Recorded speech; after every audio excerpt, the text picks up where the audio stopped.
Assalomu alaykum, Borliq Ongi akademiyasi kuzatuvchilari, barchalarga xayrli masofasizlik. Bir vaqtning o'zida siz bilan biz jonli efirda, bir vaqtning o'zida biz siz bilan masofasizlik holatda ko'p qismlarimizni iltimoslariga binoan, talablariga binoan ham o'rganish uchun ham ular savol bermasa ham, bu iltimosni qilmasa ham rejada bor edi. Bu rejamizda Xudo xolasa yangi kurslarni tashkil qilish, bepul kurslardan boshlaymiz. Birinchi bepul kurslardan boshlab Telegram kanalimizda qancha auditoriya shuncha ko'paysa, ko'p insonlar eshitsa bu ma'lumotni ma'lum bir joyda qaysidir insonni ruhini rivojlanishiga, qalbini rivojlanishiga, salomatligiga, ili munosabatda, ili pulda qaysi bir aspektda foyda keltira olsak, biz mana shundan xursandmiz. Har birimiz, ya'ni o'tkazuvchi master sifatida ham bu mas'uliyatni o'z zimmamga olganman. Kelgusida bundan oldin ham jonli uchrashuvlar, onlayn uchrashuvlar, treninglar o'tkazganmiz.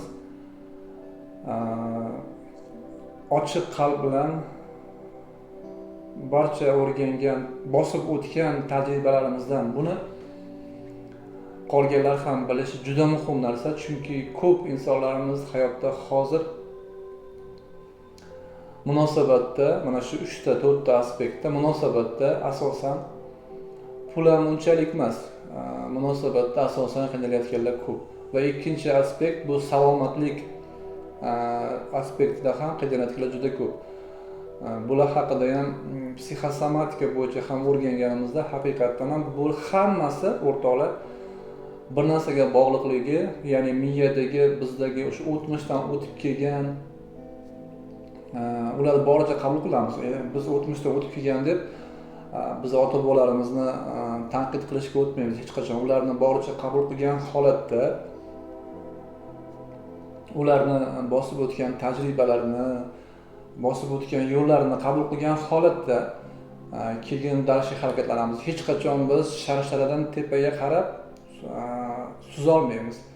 Biz faqat pastga qarab ketamiz. Ya'ni hayotda ham shunaqangi sistemalar borki, birinchi sistema o'zingiz bo'lsangiz, ikkinchi sistema oila sistemasi, uchinchi sistema jamiyat sistemasi, to'rtinchi sistema borliq sistemasiga o'tib ketamiz. Biz birinchi sistemani o'zimizdan boshlasak, hammasi yaxshi bo'ladi. Ya'ni sistema deganda hamma tushunadi. Mana soat mexanizmini hamma ko'rgan. Soat mexanizmida qaysidir qism tushib qolsa, mexanizm soat ishlamaydi, ishdan chiqadi. Ya'ni qaysidir shester narsa, ya'ni o'sha zanjirga o'xshagan narsa bo'ladi-ku, shunaqangi narsa tushib qolsa, mexanizm, ya'ni soat ishdan chiqadi, harakatlanmaydi. Ya'ni insonda ham shunaqangi mexanizmlar bor. Bu tana mexanizmi bor va ruhiy mexanizmlar bor. Tana mexanizmini hammamiz tushunamiz, ya'ni o'pkani o'zining vazifasi, yurakning o'zining vazifasi, miyani o'zining vazifasi, to'g'rimi? Ya'ni har bir muskulni, hujayraning o'zining vazifasi bor. Ya'ni ruhiy mexanizm bor. Bu yerda ham qalb mexanizmi, miyani holati, ya'ni o'sha o'tmishdagi bizda olgan transformatsion jarayonlariga programmalar, bular nima, qayerdan kelganligi, bular bo'yicha ham keyin suhbatlashamiz, Xudo xolasa. Hozirgi paytda biz uchun qimmatbaho bo'lgan resurslar haqida gaplashamiz. Har birimiz uchun. Yana bitta narsani oldindan aytib qo'yib, hozir shu ma'lumotni qabul qilayotgan vaqtingizda bitta oltin qoidani ongingizda, ya'ni miyangizda yoqing. Yangi davr ongi. Mavzum nima uchun yangi davr ongi deb qo'ydim? Chunki sikl o'zgardi. Yillar sikli o'zgardi. Bo'ldi, mana 2016-yildan to 5 yillik davr bitta sikl. Shu 5 yillik davrda qanaqa bo'lishimiz kerak? Qaysi holatlar bizni energiyamizni so'rib olyapti? Qaysi holatlarda biz energiyamizni saqlab qolamiz? qaysi jarayonlarda salomatligimizdagi dars ketyapti, bular haqida gaplashib ketamiz. Va sikl haqida aytib o'tdim. Sikl shunaqangi narsaki, o'ziga yarasha o'zini an'anasi bor. Nima uchun yangi davr? Chunki 26-buyog'iga bo'ldi, eski davrdagi treninglar, eski davrdagi mavzular, eski davrdagi o'sha kurslar ham endi kuch bermaydi. Chunki mana hammamiz bilamiz, maktab masofasini bilamiz. 2-sinfda o'qiyotgan bolakay endi 3-sinfga o'tgandan keyin unga 2-sinfdagi mavzularning keragi yo'q, foydasi yo'q.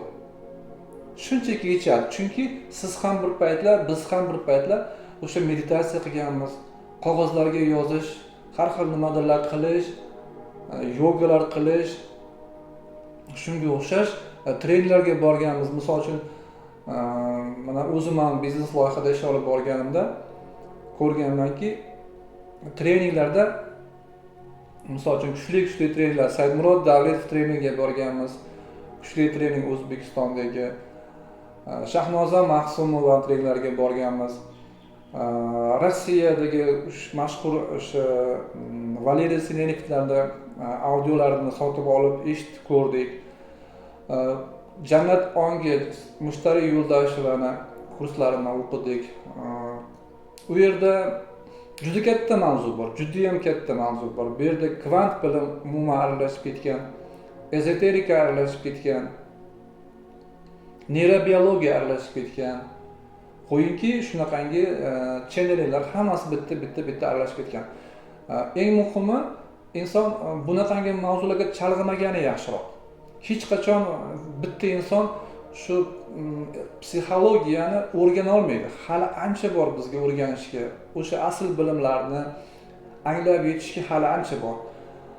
Bizga deyarli keragi ham yo'q hozir. Yangi davr ongida umuman keragi ham yo'q. O'rgangan masterlar o'rgandi. O'zlari uchun o'rgandi. Merkaba haqida o'rgandi. Sivilizatsiyalar haqida o'rgandi. U lemuriy tillar haqida qo'yingki, haligi ko'z ko'rib, quloq eshitmagan mavzularni haqiqatan ham tekshirib chiqqanimizda baribir inson ongi haligi garantiya xohlaydi, bilasiz. Tekshirib chiqishni fakt xohlaydi. Ayniqsa erkaklar. Ya'ni erkaklarning miyasini bilamiz. Logichniy emas, ulardagi logichniy haqiqatan ham ma'noli ishlaydi. Ya'ni mantiqiy ishlaydi. Ayollardagi misol uchun magический ishlasa, erkaklardagi logistik holatda ishlaydi. Shuning uchun biz shaxsan men o'zim tekshirib chiqqanda hammasi faktligini, asosligini ko'rganmiz. Va Moskva rossiyalik kuchli ezoteriklar, kuchli neyrobiologlarni kitoblarini, oltin gen kitoblarini o'qiganimizda, ularda audiolarini eshitganimizda juda katta ma'lumotlar borligini, hali biz bilmagan juda katta ma'lumotlar borligini his qilganmiz. Mavzuni chuqurlashtirmagan holda yangi davr, ya'ni mana shu 5 yillik sikl bizdan nimani talab qilayotganligi haqida gaplashamiz. To'g'ri, bugungi mavzuda hech qachon bugungi aynan sikl haqidagi mavzuni tugatib bera olmayman. Siz hozir shu audioni eshitayotgan vaqtingizda ham buni ishoning. Chunki biz shaxsan men Fotiha, ya'ni o'sha initiatsiya olganman, 4 ta kursni tugatib, ya'ni uyg'ota olish, insonni ongiga uyg'ota olish, ya'ni transformatsiya berish jarayoni, o'tkazib berish jarayoni ham bor menda. Buni o'zim his qilganman. Ya'ni shunaqangi o'zim shokda qolganman, hayratda qolganman. Qo'lim tekkan joydagi og'riq yo'qolganligini, misol uchun bironta inson mana shu og'riyapti deganda hazillashib, "Qayering?" deganimda, o'sha qo'l tekkazganimda, o'sha qo'l tekkazgan joyimda og'riq to'xtaganini aytganda, men o'zim hayratda qolganman. Insonda shunaqangi nurga shunaqangi ulanib qoladiki, ya'ni yagona yaratuvchini ongiga shunaqangi bog'lanib qoladiki, inson u paytda uni vujudida shunaqangi energiya paydo bo'ladi. Uni nigohida, o'zi ko'rinishida, insonni yosharib ketishida effekt bo'ladi. Men o'zimni ko'p ko'rganman. suratlarimdan sinab ko'rganimda o'zgarish bo'lgan. O'zim haqimda ham qisqacha gapirib o'tib ketyapman bu yerda.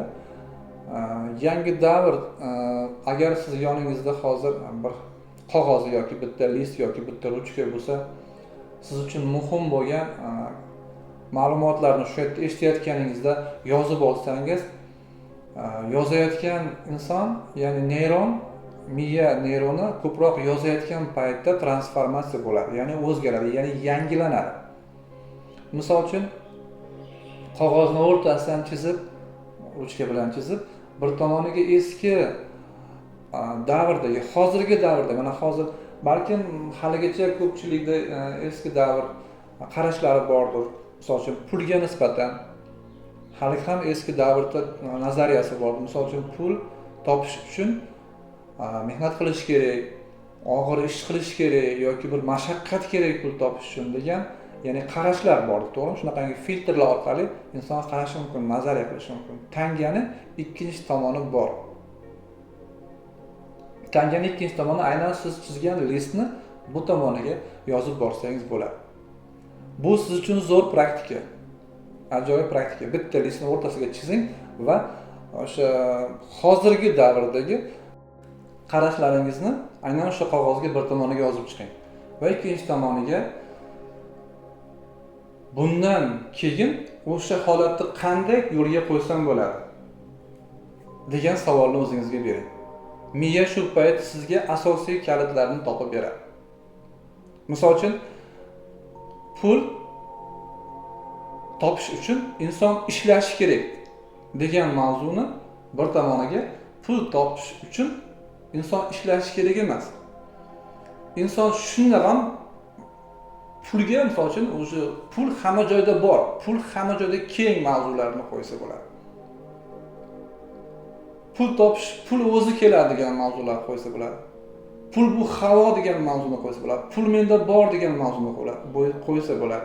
Shunaqangi mavzularni odam o'ziga qo'yib turib, mana shu praktikani qilsa bo'ladi. Biz qilganmiz buni chizmasini tashlab bir отдельный video qilib tashlasa bo'ladi. Gruppada, buni Telegram gruppada ochiq oydin praktika asosida yozib tushuntirsa bo'ladi bo'laklarga bo'lib.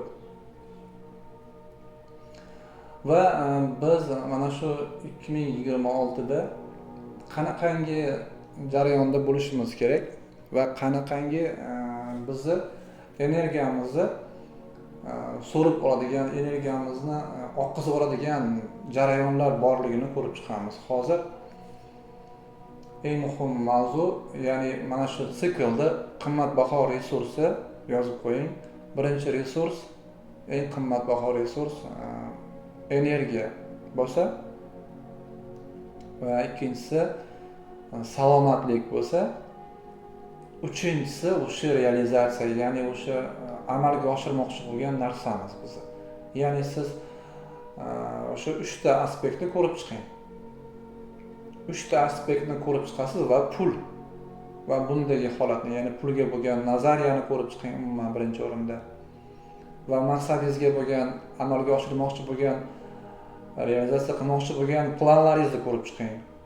O'sha yerda qanaqa bo'lyapti? Maqsadning oxirida nima bo'lyapti? Masalan uchun mas'uliyatdan qochish bo'layotgan bo'lishi mumkin, qo'rquv bo'layotgan bo'lishi mumkin. O'shanga o'xshash holatlar. O'shaning uchun ko'p insonlarda pul topyapman deydi, pul topyapman, pul kelyapti deydi. Topgan pulim tez chiqib ketadi. Nima uchun tez chiqib ketadi degan savollar beradi. Ozroq suhbatlashganimizda maqsad umuman boshqacha ekanligini ko'ramiz. Ya'ni keyin va mana undan oldingi qisqa fragment videoda ham qo'ydik. Bundan buyog'iga ko'p vaqt sarflashingiz, ko'p soatlab gapirishingiz emas, bizni sifatli ishimiz effekt beradi. Sifatli ish deganda nima desa bo'ladi? U daqiqasi kam bo'lsa ham, lekin asosiy kuch. Misol uchun men soatlab gapirishim mumkin. Bitta mavzuni cho'zib gapirishim mumkin, lekin men 15 daqiqada yoki 20 daqiqada yoki yarim soatda sizga asosiy, eng qiziqarli, eng asosiy ma'lumotlar berishim mumkin. O'shanday narsa. Sifat bundan buyog'iga faqat sifatga ishlashimiz kerak. Misol uchun hammaning ham o'zining kasbi borayotgan. O'sha kasbida sadoqat bilan ishlashga o'xshagan. To'g'rimi? Askar postda turgan vaqtida shu postga hozir qachon vaqt tugarkin deb bu yoqqa alanglab, tezroq vaqt tugashini kutish. Chunki 2 soatdan keyin, 3 soatdan keyin boshqa smena almashadi, to'g'rimi? Shunaqangi tuyg'uda emas. O'sha 2 soat, 3 soatlik tuyg'u vaqt uning uchun xuddi vatanparvarlik ruhida deydi-ku, shunaqangi holatda ish olib borish kerak. Bundan buyog'iga sidqi dildan olib borish kerak. Qilmoqchi bo'lgan ishlarini. Chunki mana ko'p insonlarimiz hozir kompaniyalarda ishlashadi. Ayrimlari oliy ma'lumot, maktab, meditsina sohalarida, davlat tashkilotlarida, bunda qo'yingki, sistemada har qanday inson ish olib boradi. Yoki oddiy uy bekasi, misol uchun taom pishiradi. Taom pishirayotganda ham o'sha taomni qanaqa pishirayotganiga e'tibor qaratish kerak. Bundan buyog'iga. Ya'ni sifatga ishlaganda inson o'zidan ichida energiya ishlab chiqaradi. Energiya mavzusi haqida gaplashamiz. Asosan bugungi mavzu energiya mavzusi. Energiya nima degan mavzuga yozib oling. Buni o'zimizning tilda O'zbekiston insonlari mavzusida, ya'ni chapana til deymiz-ku, rizq desa bo'ladi. Rizq deb qabul qiling. Rizq. Misol uchun telefoningizni batareyaga to'pga tiqadigan bo'lsangiz 100% to'ladi. 100% to'ladi, lekin taqsimlash degan joyi bor. Batareya quvvatlarini taqsimlash degan joyi bor. Распределение batareyka degan joyi bor. Ya'ni bunday qarasangiz Telegramga qancha quvvat ketyapti? To'g'rimi? YouTube'ga qancha quvvat ketyapti? Qaysidir o'yinga qancha quvvat ketyapti? Hammasini bo'lib taqsimlab qo'yilgan joyi bor. Ya'ni bizda ham o'sha energiyani taqsimlangan joylari bor. Biz qaysi joyga qaratyapmiz? Birinchi o'rinda qarashimiz kerak bo'lgan narsa e'tibor qarating, mana shu joyni yozib oling. Sizni hozirgi holatingiz qaysi vaziyatda? Aynan hozirgi holatingizni ko'rib chiqing. Birinchi o'rinda. Qanaqa holatdasiz? Aynan shu energiyani so'rib oladigan, energiyani oqizib olayotgan nuqtamiz aynan shu holat. Bu yerda bizni pozitsiyamiz o'zgarishi mumkin. Ko'proq hozirgi paytda navqironlik pozitsiyasi bilan, ya'ni isbotlash pozitsiyasi bilan, ya'ni misol uchun bola 14 yoshga, 12 yoshga, 13 yoshga borganda ota-onasiga men isbotlashga o'tadi. Men katta bo'lib qoldim, men o'zim qila olaman, bu yoqda mana ko'rib qo'ying degan narsa bilan, ya'ni isbotlashga o'tib qoladi. Undan yoshroq bo'lsa, kenjatoy bo'lsa, 2-sinf, 3-sinf, 1-sinf boqishga bo'lgan bo'lsa, u kutadi doim kutadi. To'g'rimi? Mana oddiy misol, farzandlarimizdan, oilamizdan ko'rishimiz mumkin. O'shani o'zi dars bizga. Mavzu qidirish uchun shunday jarayonga qarasa, jarayonda o'zida mavzu bor. Misol uchun yoshroq qizingiz yoki o'g'lingiz bo'lsa, u doim sizdan nima kutadi? E'tibor kutadi. Doim sizdan motivatsiya kutadi. "Voy, молодцы o'g'lim, es ko'p" desangiz, "Voy, esim ko'p" deb o'ynab kuladi. Yana keladida unga pul kerak emas. Qarang, unga pul kerak emas. U shunchaki biladiki, uni ta'minlovchi inson bor. Onasi bor, otasi bor, buvisi bor yoki akasi bor. Unga pul ber desa, "Ma" deb 2000 yoki 5000 qo'liga pul beradigan akasi yoki onasi, dadasi bor-da. Uni taomini pishirib beradigan ota-onasi bor, opasi yoki. Uni kiyimlarini yuvib beradigan ota-onasi yoki akasi. Xullas qo'yingki, bolaga faqatgina e'tibor kerak. To'g'rimi? Ya'ni shunaqangi davrda biz ko'zimiz bilan ko'ramizki, yoshi katta insonlarda ham yoshi ulug', o'zi 35, 40, 50, 60, undan yuqoriga, pastga o'sha 24, 27, hattoki uni umuman chegarasi yo'q, yosh chegarasi. Shunaqangi naqalarga tushib qolamiz. O'lchamlarga tushib qolamiz. Har birimiz. Ana shu paytda inson hayotining markazidan chiqadi. Markazdan chiqish nima degani? Markazdan chiqish o'zini yetukligini unutadi. O'zini haqiqiy hazrati insonligini, yagona ekanligini, butun ekanligini unutadi inson. Butun ekanligini unutdimi, e'tibor kutib qoldimi, sevinch kutib qoldi, mehr kutib qoldi, voy, sog'inyapti insonni, qo'ng'iroq qilmayapti, nega qo'ng'iroq qilmayapti menga degan savollar beradi. Shu paytda insonning energiyasi juda katta oqimda oqib ketadi. Juda katta oqimda oqib ketadi. Ili solishtirish isbotlashga o'tadi. Isbotlash pozitsiyasi ham o'rtoqlar juda xavfli pozitsiya. Juda xavfli emotsional holat isbotlash. Ya'ni isbotlaydi. Nimaga isbotlaydi? O'zini kiyib olgan kiyimini atrofga isbotlaydi. O'zini qilayotgan ishlarini atrofga isbotlaydi. Yoki qanaqadir o'rgangan ta'limini, o'rgangan ishini, mana hozir yosh yigitlarimizda ko'rsangiz, internetga qo'yayotgani, madralarini yoki taniqli bo'lishini, hamma unga like bosishini xohlaydi. Hamma uni tan olishini xohlaydi. Ko'ryapsizmi? Qanaqangi bizni ongimizda, miyamizda o'shunaqangi bir yig'ib olingan keraksiz egregorlar, shunaqangi dasturlar bor. Nimani kimga isbotlamoqchimiz? Nima bilan kimnidir nimadan solishtirmoqchimiz? Nima kerak bor? Biz uni bunga solishtirish narsasi bu o'zini ajratish, o'zini butunligini shundoq bo'lib olish degani. O'zini markazdan chiqib ketish. Inson o'zini markazda doim asosiy e'tiborni o'ziga qaratish kerak. Bu yerda degani o'ziga qaratish kerak degani faqat o'zini o'ylab egoizm bo'lish degan mavzu emas. Asosiy asosiy anaqani fokusni, ya'ni o'sha inson o'ziga qaratish kerak degani, ya'ni yaratuvchi, vaziyatlarni yaratuvchi inson o'zi.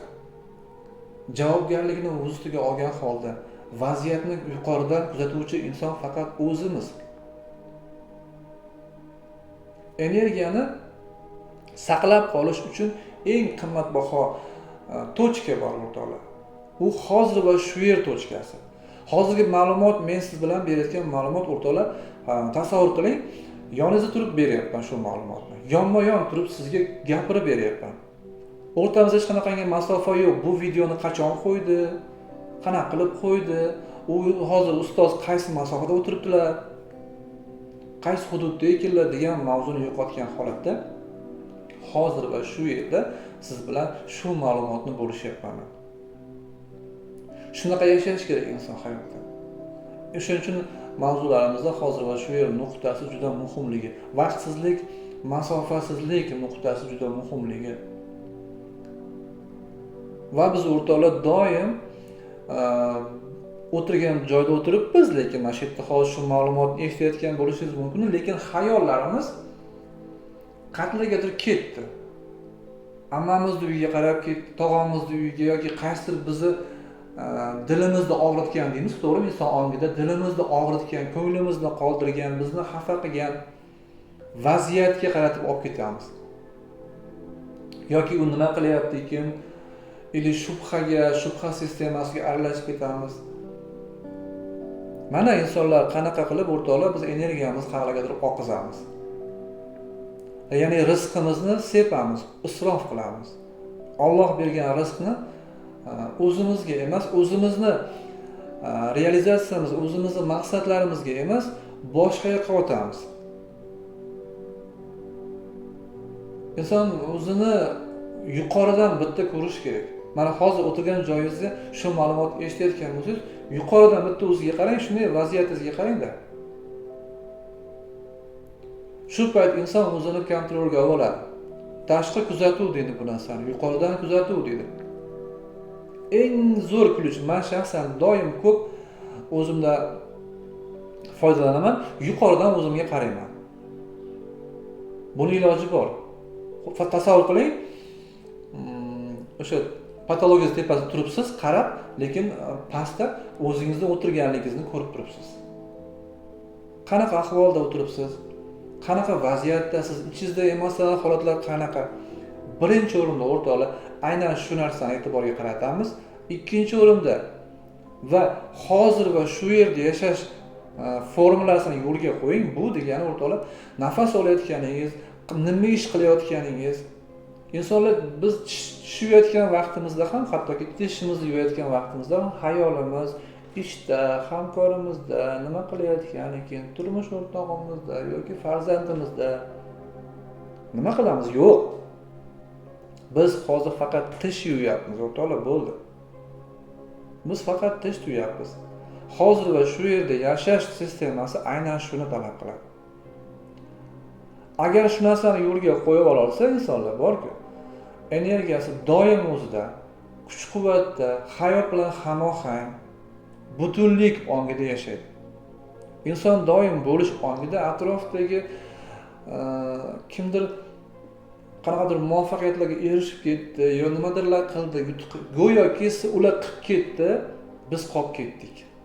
Ya'ni siz qolib ketdingiz. Kimdir olib ketdi, siz qolib ketdingiz go'yoki.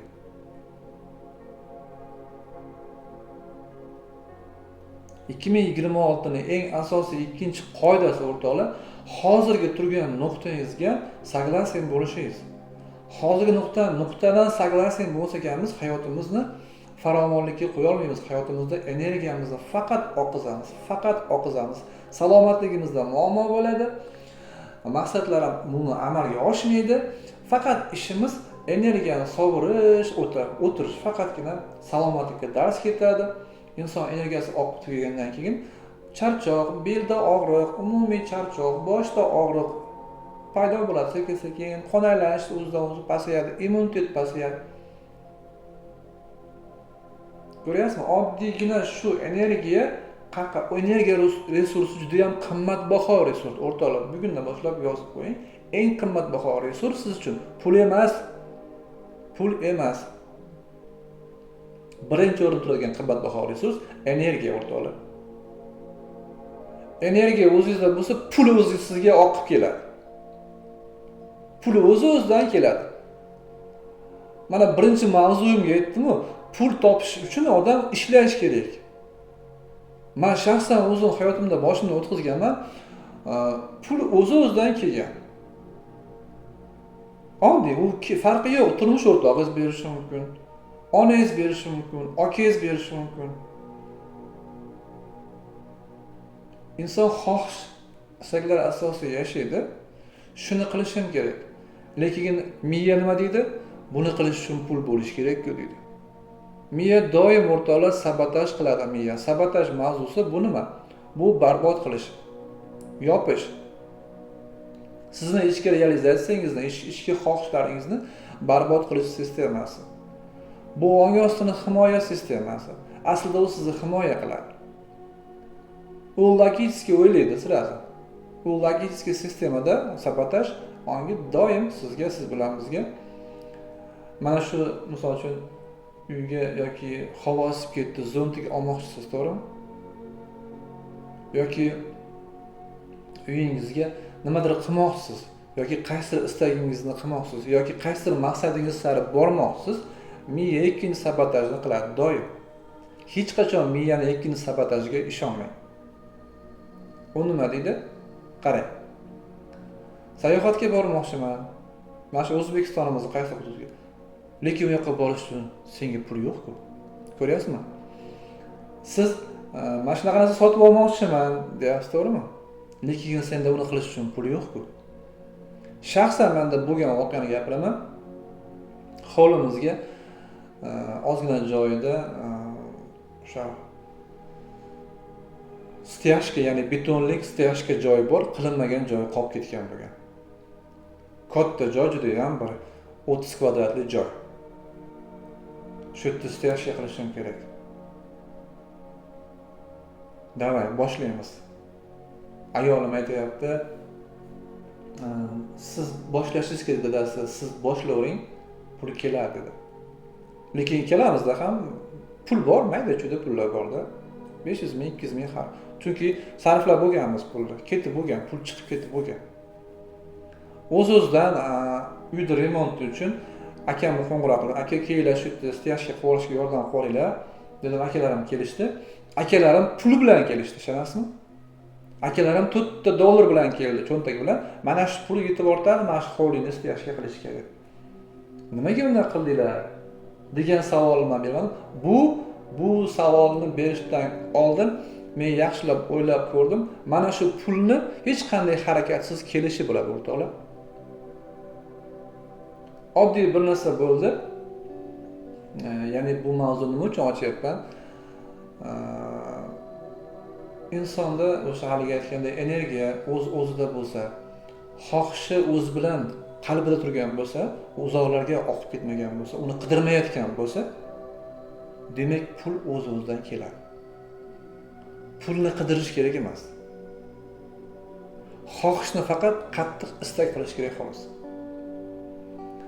Va energiyani oqizib yuboruvchi shunaqangi nimalar borki, biz doim o'zimizni shaxsiy kriteriyamizni, o'zimizni an'anamizni boshqalar uchun tiqishtirmoqchi bo'lamiz. Bu noto'g'ri narsa o'rtoqlar. O'zingizda an'anangiz o'zingiz bilan qolsin. Boy bo'lgur, o'zingizda an'anangiz, o'zingizda fikringiz, o'zingiz dunyoyingiz o'zingiz bilan qolsin. Bu sizni shaxsiy potensialingiz, bu sizni shaxsiy rivojlanishdagi eng asosiy narsangiz. U faqatgina sizga kerak. Uni bo'lishib atrofga, asosan odobli inson bunaqa odobli bo'lish kerak. Odam gunohdan qo'rqish kerak degan bunaqalarni atrofingizdagi odamlarga siz o'tkazmoqchi bo'lishingiz, bu sizni energiyangizni oqizib oluvchi, ya'ni qutqaruvchi pozitsiyasiga o'tib qolasiz. Bir gap borki, to'g'rimi? Xudoning ishiga aralashma degan gap bor. Har bir inson o'zini evolyutsiya yo'lini o'zi olib chiqadi o'rtoqlar. Mana shu narsa ham energiyani juda kuchli so'rib oluvchi omil. Juda kuchli so'rib oluvchi, ya'ni o'zingizni mentalitetingizni, o'zingizni an'anangizni boshqaga tiqishtirasiz. Masalan uchun sizning oilaviy sistemangiz, an'anangiz boshqami, boshqa oila sistemasiga aralashishga umuman haqqingiz yo'q. Mana shu yerda o'zi balans paydo bo'ladi.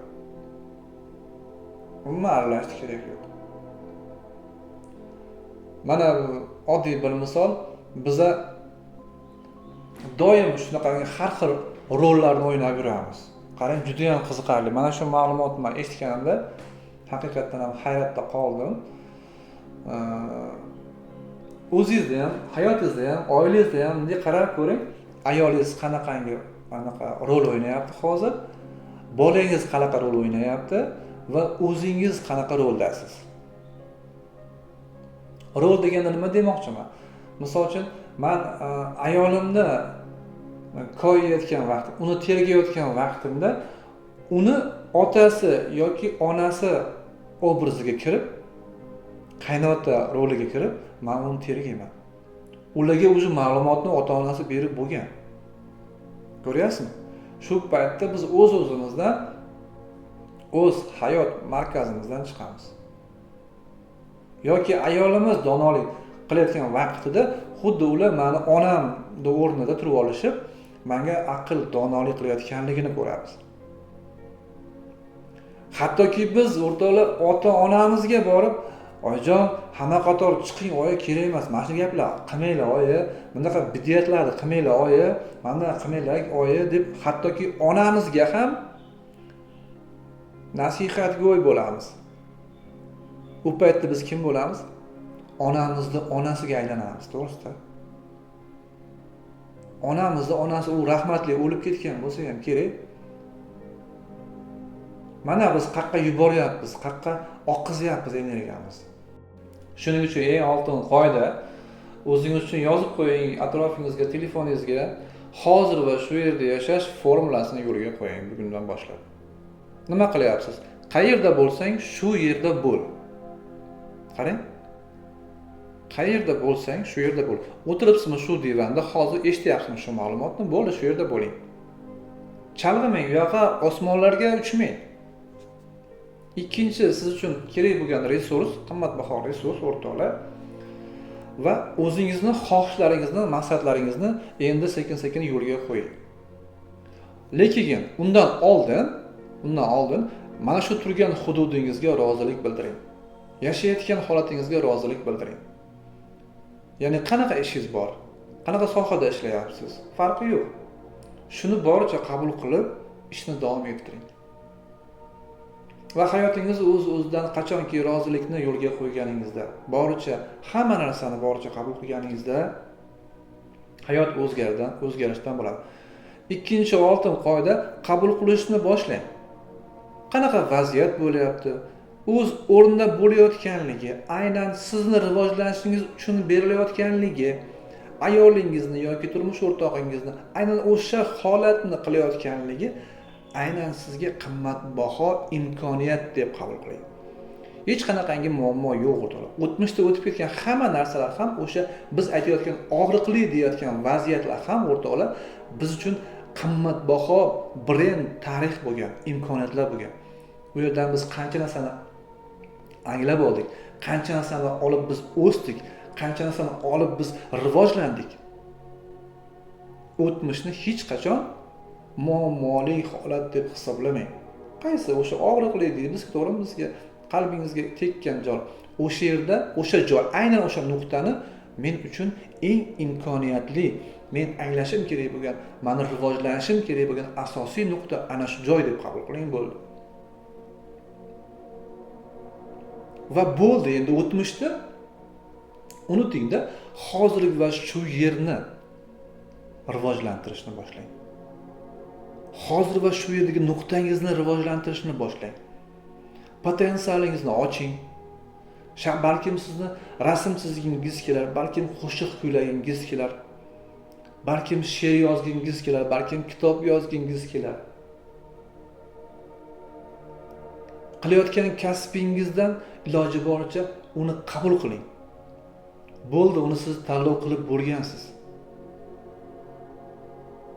U siznikimi, sizniki emasmi? Matrisanikimi yo buvijoningizning xohishi bo'lgan yoki onangizning xohishi bo'lgandir shu kasb, lekin qabul qildingizmi? Bo'ldi, endi uni qabul qiling. Aynan shu meniki deb qabul qiling va rozi bo'ling va hayotingiz o'z-o'zidan o'zgarishni boshlaydi. Va energiyangiz ham o'zingizda qoladi va hayotingizdagi moliyada ham baraka paydo bo'ladi. Ko'p insonlarimiz aytayapman, yuqorida aytib o'tdim, pul keladi, ketadi manda deyapti. Qayerga ketganini bilmayman dedi. Ana shu sifatsiz ishlash jarayonida bo'lgan. Ya'ni haligi sovuqqonlik bilan ishlashda. Xohlamasdan borilgan shu ishga nima uchun boryapman men ishga deb odam so'rash kerak. Nima uchun men bu kasb tanlaganman?